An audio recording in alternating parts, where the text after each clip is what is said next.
I enjoy suspense and action and thrills. And I enjoy comedy, I guess mainly the genres of films.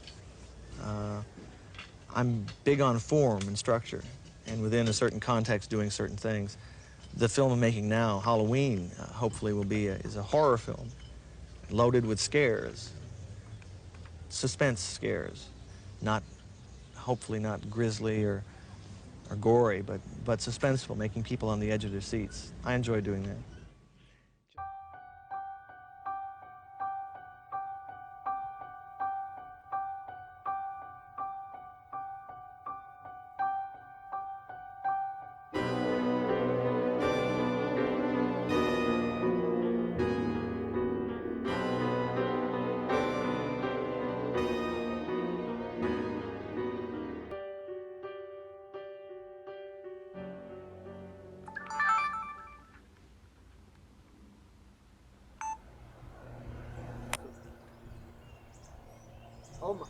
Oh my God, is that DeDe Jones? Hey girl. Thanks for watching. Yeah, I watch you every night. God damn, you finer than a motherfucker. So let me catch you naked on payday, girl. Would you give me a fucking break? Well, fuck you then. Like you could handle it. Is it going? Don't respond. Let's get one thing straight. I only want to hear my voice when we're rolling. Got it? Don't respond and don't stop recording. Never stop recording. Then figure that shit out in the editing room. Sending me out here every goddamn year to this country ass town. I don't even like scary movies. Here we are in the quiet town of Haddonfield, Illinois. Much like Punxsutawney, it is associated with a famous anniversary, despite its rather camouflaged presence, the other 364 days of the year. Where Philadelphia has Groundhog Day, we here in the prairie state of Illinois have Halloween. And while it may look like an idyllic setting, located smack dab in the middle of America's heartland, it holds a dark secret in its chamber. For horror fans, Halloween ranks as one of the greatest of all time. It grossed in excess of $50 million since its original 1978 release and continues to make money. What most people don't realize, though, is the slasher was based on the real murders of Haddonfield babysitters, Halloween night of 1976.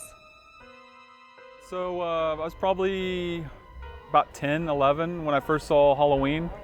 To be honest, it didn't kind of scare me too much. More of a Jason Voorhees fan myself. But Michael's always held a special place in my heart. I've been enthralled with true crime, and he's kind of like the first slasher, kind of the first film serial killer. When USC film student John Carpenter returned home to Haddonfield for Thanksgiving break, he was shocked to discover that the little boy that killed his sister, Halloween of 1963, had struck again. Carpenter even remembers seeing the killer as a youth. His name was Michael Audrey Myers. When I was a student at Western Kentucky University, for one of our classes we made a trip to a mental institution, and I saw a boy that day had the devil's eyes, and he stared at me with a look of evil, and it terrified me. Carpenter flew back to Los Angeles after narrowly missing Michael Myers. Shortly thereafter, he was approached by financiers who were specifically wanting to make a horror film. John had just the story for them. Can you imagine watching this horrifying movie in 1978? Yeah. I watch it today and I'm like, Jesus Christ, how are they watching this?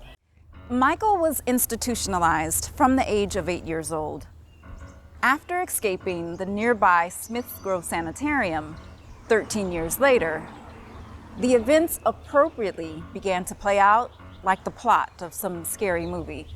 He murdered 2 babysitters and injured a 3rd. Though there were several bodies discovered throughout the town, at around midnight, Michael was repeatedly shot by a Dr. Sam Loomis, the very doctor responsible for his escape. I am dressed as Dr. Sam Loomis, as the doctor for Michael Myers. I've tried to keep him, I tried to reach him for 8 years, and for 7 years I tried to keep him locked up because I knew behind that pale face was simply evil. The evil is gone, he's gone from here! Michael survived the shooting and continued his rampage at Haddonfield Memorial Hospital. These events were immortalized in the 1981 sequel, Halloween 2. I never understood the title, Halloween 2. If it's supposed to be the next day, they should have called that shit November 1st. I mean, right?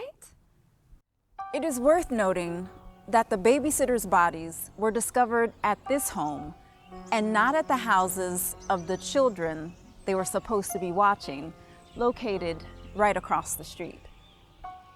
The body of one of the babysitter's boyfriends was also found inside. It is unknown whether the bodies were placed there or if they went voluntarily. Regardless, it would be the last home they would enter alive. Who wrote this victim blaming bullshit?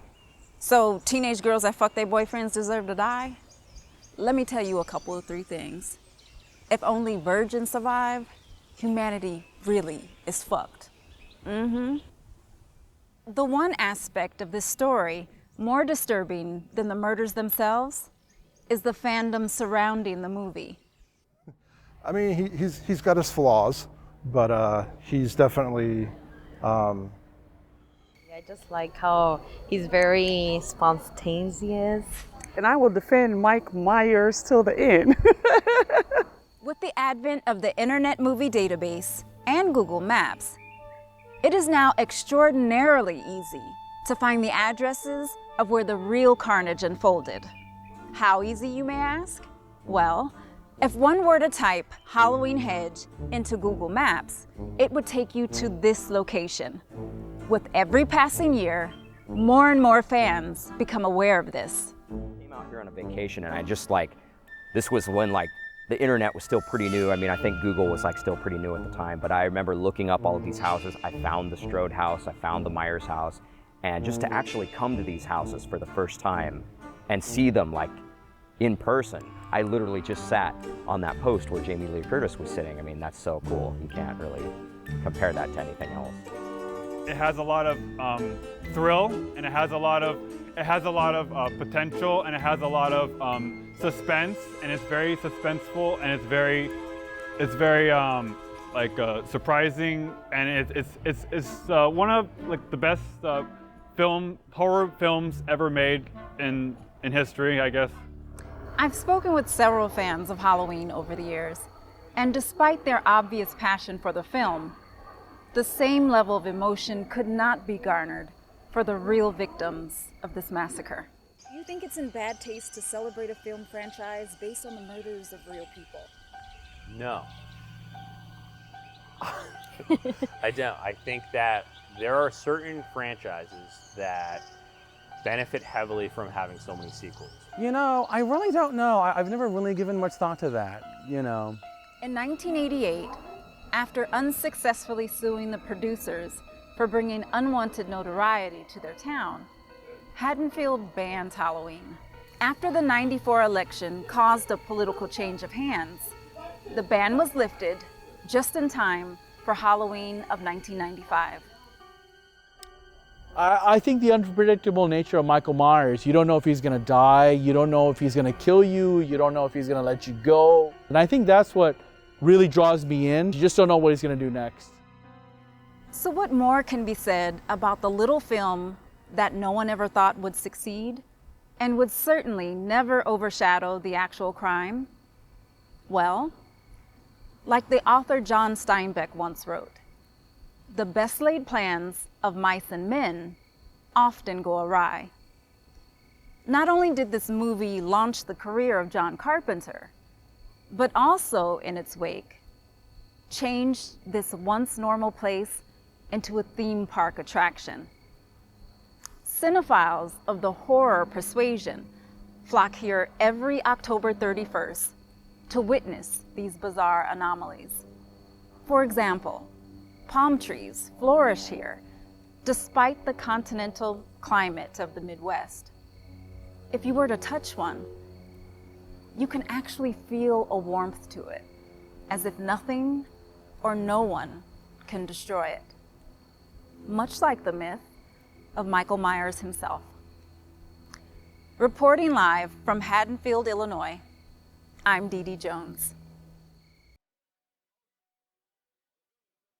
I think we got everything. I am so glad we came here a day before Halloween. It's gonna be a madhouse here tomorrow. A real shit show. You did pretty good for your first gig. You listened. I didn't hear a peep from you. Let me get that SD card while I still like you. There were parts of it which I couldn't actually accept. As there are parts of the script which I'm now doing for John, which I can't accept. But I have to bring myself round to seeing it in his way because it's his film. I believe people are behaving in a way in which they couldn't possibly in real life behaved if the director doesn't have some very good reason for people saying lines which people don't really say. But of course it's not intended to be real in that awful word realistic sense.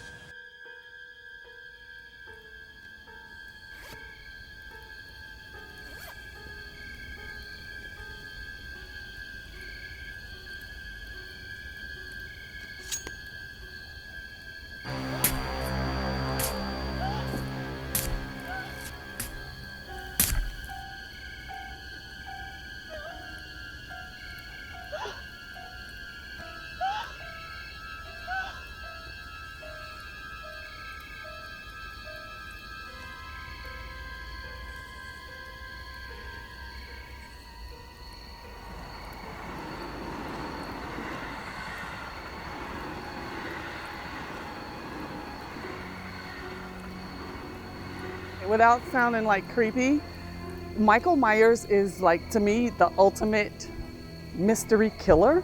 He's scary, he's mysterious, he's spooky, and people love to be scared.